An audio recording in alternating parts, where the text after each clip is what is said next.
बहुल्य सीटों पर, उसमें ये साफ दिखाई देता है कि कांग्रेस ने जबरदस्त तरीके से एंड किया। वीरेंद्र सचदेवा जो बीजेपी के अध्यक्ष हैं, उनकी क्या बात कर रहे हैं वो इस पे आपको हमारे लिए ये विषय गौण है। हम पहले भी कह चुके हैं, भारतीय जनता पार्टी का कार्यकर्ता मुख्यमंत्री बनेगा, केंद्रीय नेतृत्व तय करेगा इसको।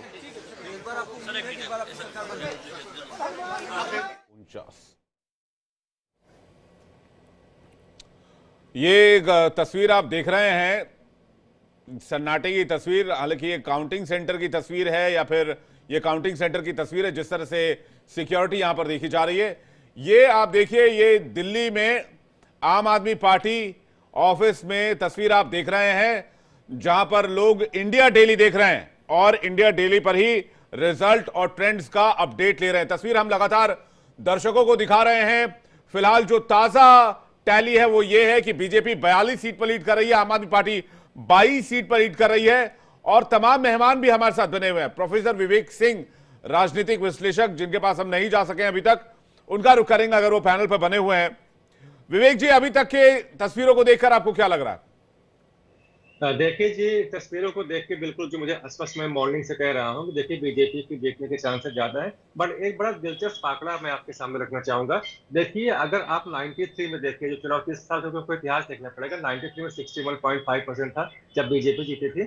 1998, 2003 और 2008 में 49 to 58% जो है वोटर टर्न आउट था, जबकि कांग्रेस जीती थी। उसके बाद 2013, 2015, 2020 में लगभग 62.5 to 66% जो है वोटर टर्न आउट रहा, जबकि आम आदमी पार्टी जीती। इसमें देखिए हमको ट्रेंड क्या देखने को मिल रहा है। जब 62.5 या 63% के ऊपर जो वोटर टर्न आउट रहा है, तो आम आदमी पार्टी जीती है।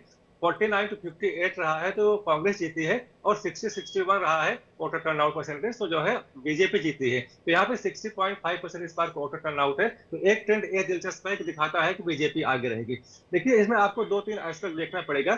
एक तो जो कांग्रेस की जो सीटें अगर बढ़ेंगी तो जाहिर सी बात है 5-7% अगर डैमेज होगा तो जाहिर सी बात है उसका नेगेटिव इंपैक्ट जो है वो आपके आम आदमी पार्टी के ऊपर पड़ेगा। दूसरी बात यह है कि जो अभी रिसेंटली 12.75 लाख का जो है जो टैक्स पर जो छूट दिया गया है इनकम टैक्स भरने से, वो कहीं ना कहीं सबसे ज्यादा अगर कर्मचारी सरकारी या अर्ध सरकारी या गैर सरकारी अगर कहीं पे दिल्ली लगभग 30 लाख उनकी संख्या है, तो कहीं ना कहीं उनके ऊपर बेहद सकारात्मक इसका असर पड़ा, जो कि हमको ट्रेंड में देखने को मिलता है। दूसरी बात यह है कि जो सिंपलिसिटी से जो शीश महल तक का जो रास्ता जो आम आदमी पार्टी का है, जो जाता है, जो करप्शन के जो चार्जेस है, जो कट्टर ईमानदार छवि थी, उसके ऊपर एक कुठारा घाट था, और जो योग यात्रा बना अरविंद केजरीवाल का बना, उसके बाद फिर मनीष सिसोदिया का बना, संजय सिंह का बना, वो भी काफी फैक्टर अहम निभाता है। एक इंपॉर्टेंट है कि आम आदमी पार्टी ने खुद माना कि आप यमुना की बात करिए, आप जो है सफाई की बात करिए, आप साफ पानी की बात करिए, आप पॉल्यूशन की बात करिए, इन मुद्दों पे आम आदमी पार्टी जी बड़ी खबर आ रही है, बड़ी खबर आ रही है, इसका रुख करेंगे। बीजेपी अब 47 सीटों पर आगे बताई जा रही है।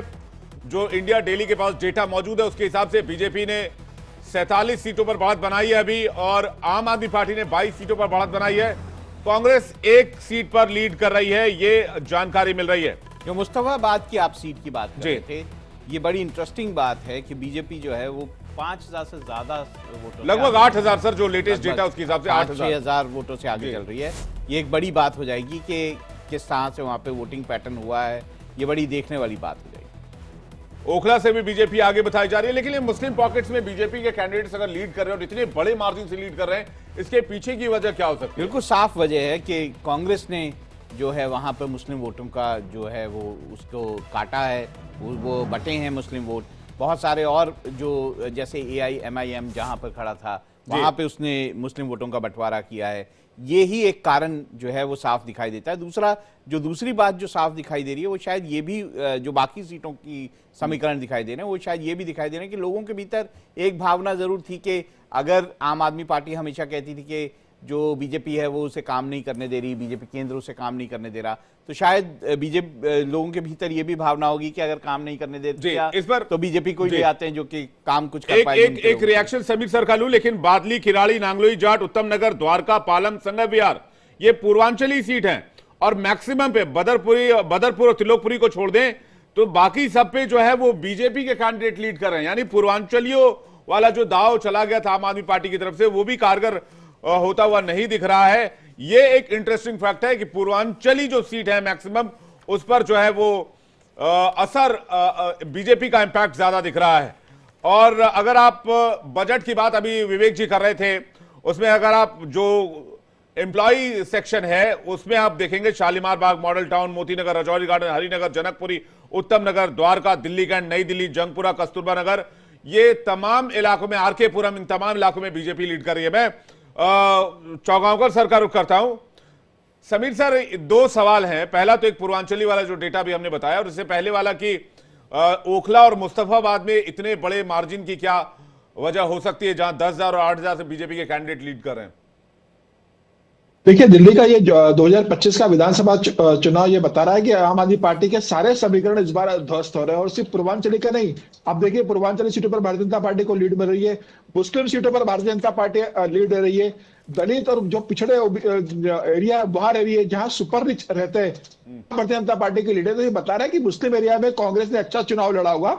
और इसके अलावा यह भी बता रहा है कि कई मुस्लिम क्षेत्रों में भारतीय जनता पार्टी को वोट मिला है। जो एग्जिट पोल बता रहे थे कि 10 से 12% मुस्लिम वोट भारतीय जनता पार्टी को गए, तो मुझे लग रहा है कि मुसलमानों का एक वर्ग ने भारतीय जनता पार्टी को वोट दिया है इस बार।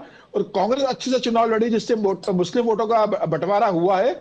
और यह तय है इस बार कि भारतीय जनता पार्टी को अक्रॉस सभी जातियों का, सभी धर्मों का, सभी क्षेत्रों से समर्थन मिल रहा है, जिसके कारण भारतीय जनता पार्टी 2/3 बहुमत से सरकार बनाने जा रही है। और अरविंद केजरीवाल अगर नई दिल्ली सीट पर पिछड़ रहे हैं, अरविंद केजरीवाल की आपने जिक्र किया है, मैं आपको वैसे बता देता हूं कि अरविंद केजरीवाल केवल 74 या 75 वोटों से पीछे चल रहे हैं।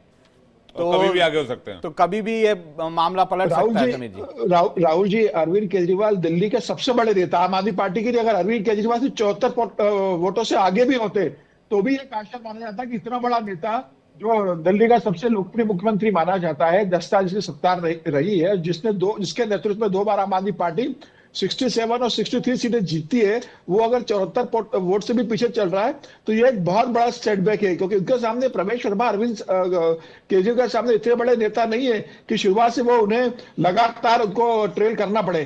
तो मुझे लग रहा है